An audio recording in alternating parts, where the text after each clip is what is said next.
আসসালামু আলাইকুম ওরহমতুল্লাহি ওবরাকাতুহু। বিসমিল্লাহির রহমানুর রহিম। প্রিয় দর্শক, আবারও আপনাদের সাথে আসলাম গুরুত্বপূর্ণ একটি বিষয় যা এখন সর্বত্র চর্চিত হচ্ছে সেই সম্পর্কে কিছু কথা বলার জন্য। আপনারা জানেন ইতোমধ্যেই যে 11 দলীয় যেই সমঝোতার জোট ছিল, সেই জোট থেকে ইসলামের জন্য এক বাক্স নীতি নিয়ে ইসলামী আন্দোলন বাংলাদেশ এই জোট থেকে বেরিয়ে গেছে এবং এটি 10 দলীয় জোটে পরিণত হয়েছে। এখন সর্ব জায়গায় চর্চিত হচ্ছে ইসলামী আন্দোলন কেন এই জোট ছাড়তে বাধ্য হলো বা কেন ছেড়ে গেল, আর জামাতি বা কেন ইসলামী আন্দোলনকে এই জোট ছাড়তে বাধ্য করলো। প্রিয় দর্শক, ইতোমধ্যেই কিছু তথ্য আমাদের কাছে এসেছে যা আপনাদের হয়তো নজর কেড়েছে। আমি শুধু সেইগুলোকে এক সূত্রে বা এক মালায় গেথে আপনাদের সামনে উপস্থাপন করতে চাই।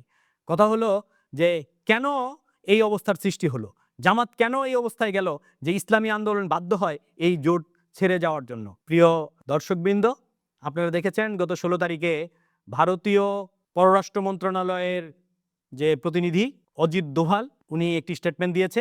যেই স্টেটমেন্টে উনি স্বীকার করেছে যে জামাতে ইসলামী বাংলাদেশের আমিরের সাথে তাদের প্রতিনিধির বৈঠক হয়েছে এবং বৈঠকটি গোপন করা হয়েছিল। উনি বলেছেন কেন গোপন করা হয়েছে এটা উনি জানেন না।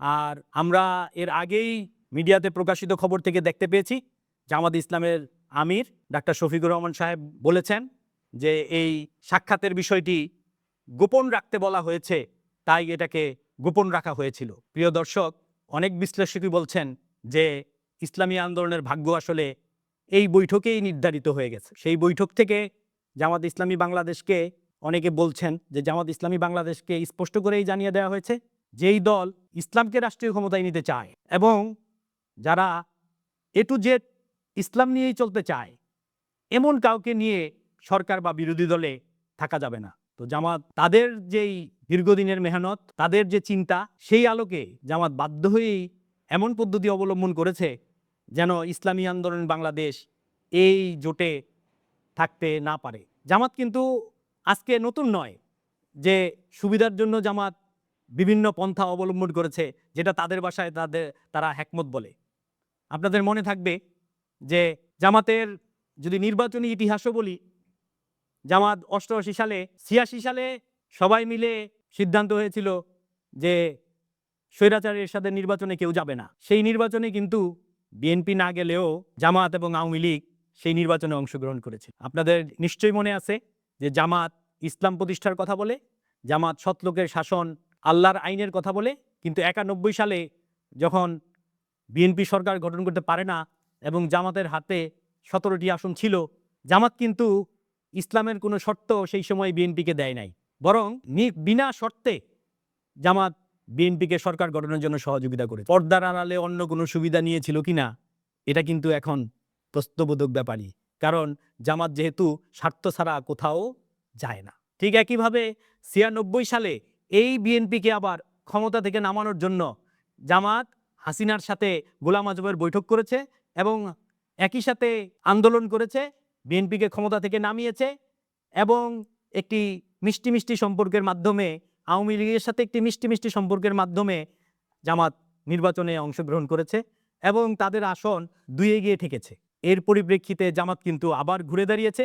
সেটা আদর্শ নয়, বরং স্বার্থের কারণে 2001 সালে বিএনপির সাথে 4 দলীয় জোট গঠন করেছে, যেই জোটটাও কোনো আদর্শের জোট না, শুধুমাত্র ক্ষমতার অংশীদারিত্বের জোট। প্রিয় দর্শক, সেই জোট ক্ষমতায় গিয়েছে এবং জামাত মন্ত্রী পরিষদে অংশগ্রহণ করেছে। এরপরের ইতিহাস তো আরও আপনাদের জানা, লগগি বৈঠার কথাও আপনাদের জানা। 2008 সালে নির্বাচনে জামাতের আবার পতন ঘটেছে এবং জামাত আওয়ামী লীগের আগ্রাসনের শিকার হয়ে তাদের সংগঠনের নিবন্ধন হারিয়েছে, তাদের প্রতীক নিষিদ্ধ হয়েছে এবং 2018 সালে জামাত দাঁড়িপাল্লায় ভোটই করতে পারে নাই, বরং বিএনপিতে ভোট করেছে। তো জামাত এত বড় একটা সম্ভাবনা, যেহেতু এখন সরকার গঠন করার এত বড় একটা সম্ভাবনা, সেই সম্ভাবনাটা কেন জামাত হাতছাড়া করবে?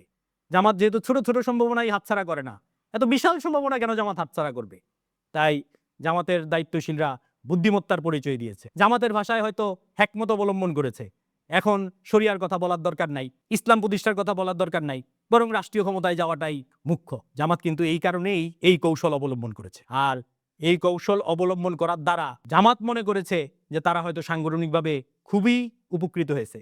কিন্তু জামাত জানে তাদের এই কার্যক্রম যদি তারা ফুলফিল করতে চায়, তাহলে এই সমঝোতায় যেই দলগুলো আছে তার মধ্যে একমাত্র ইসলামী আন্দোলন বাংলাদেশ, যারা কথায় এবং কাজে এক, এরা এটার ব্যতিক্রম হতে দিবে না। তারা ইসলামের জন্য এক বাক্স বলছে, এটার থেকে তারা পিছপা হবে না। তাই জামাত কৌশলে ইসলামী আন্দোলনের জন্য এমন সিচুয়েশন সৃষ্টি করেছে যেন ইসলামী আন্দোলন বাধ্য হয় এই জোট ছেড়ে যেতে। প্রিয় দর্শক, আপনাদের জ্ঞাতার্থে আরও একটা তথ্য উপস্থাপন করতে চাই। 9 তারিখ থেকে 29 তারিখ এই লম্বা সময়ের মধ্যে ইসলামী দলসমূহের সমঝোতা শেষ হয় নাই। অথচ মিডিয়ার মাধ্যমে আমরা জানতে পেরেছি 28 তারিখ ডাক্তার আব্দুল্লাহ মোহাম্মদ তাহেরের সাথে এনসিপির বৈঠক হয়েছে এবং 28 তারিখেই এনসিপি এবং জামাতের সমঝোতা কমপ্লিট হয়ে গেছে। একটি সমঝোতায় থাকার পরেও জামাত বিন্দুমাত্র প্রয়োজন মনে করে নাই যে ওই সংগঠনগুলোর সাথে এই ব্যাপারে আলোচনা করার দরকার আছে। কারণ ওই যে জামাত তো প্রতিশ্রুতি দিয়েছে, জামাতের সামনে বিরাট সম্ভাবনা, জামাত ক্ষমতায় যাবে। সেখানে যদি ইসলাম না থাকে তো কোনো সমস্যা নাই। আর সেখানে এনসিপি তাদের জন্য একটা বিশাল প্রাপ্তি। সুতরাং তারা এনসিপিকে খুব সহজেই লুফে নিয়েছে এবং এনসিপি যেই প্রত্যাশা তাদের কাছে করেছে এটাও তাদের কাছে কোনো বড় সমস্যা নয়। কারণ হইল এনসিপিকে যদি 30 আসন দেওয়া হয় আর সব মিলে যদি আরও 50 আসনও দেওয়া হয়, তাহলেও 220 আসন জামাতের কাছে থেকে যাবে। তো জামাত এই কারণে এক বৈঠকেই এনসিপির সাথে, যেহেতু তাদের যেই লক্ষ্য সেই লক্ষ্য অর্জনের জন্য যে পথ, সেই পথ এনসিপির দ্বারা অর্জন করা সম্ভব, আর ইসলামী আন্দোলনের দ্বারা সেটা অর্জন করা যেহেতু অসম্ভব, তাই তারা এক বৈঠকেই এনসিপির সাথে তাদের এই সমঝোতা সম্পন্ন হয়েছে। প্রিয় দর্শক, আজকের আলোচনায় নিশ্চয়ই আপনারা বুঝতে পেরেছেন কেন জামাত ইসলামী আন্দোলন বাংলাদেশের মতো সংগঠনকে ছেড়ে এনসিপিকে প্রায়োরিটি দিয়েছে। এখানে নীতি আদর্শ এটা আসলে জামাতের জন্য বড় কিছু নয়, বরং এখানে তাদের যে প্রাপ্তি, সম্ভাবনা এবং প্রতিবেশী দেশ অথবা বৈদেশিক যে তাদের পার্টনার, তাদের যে ওহি, এটাই মুখ্য। এটা বিশ্লেষকদের মাঝে ইতিমধ্যেই আলোচিত হচ্ছে।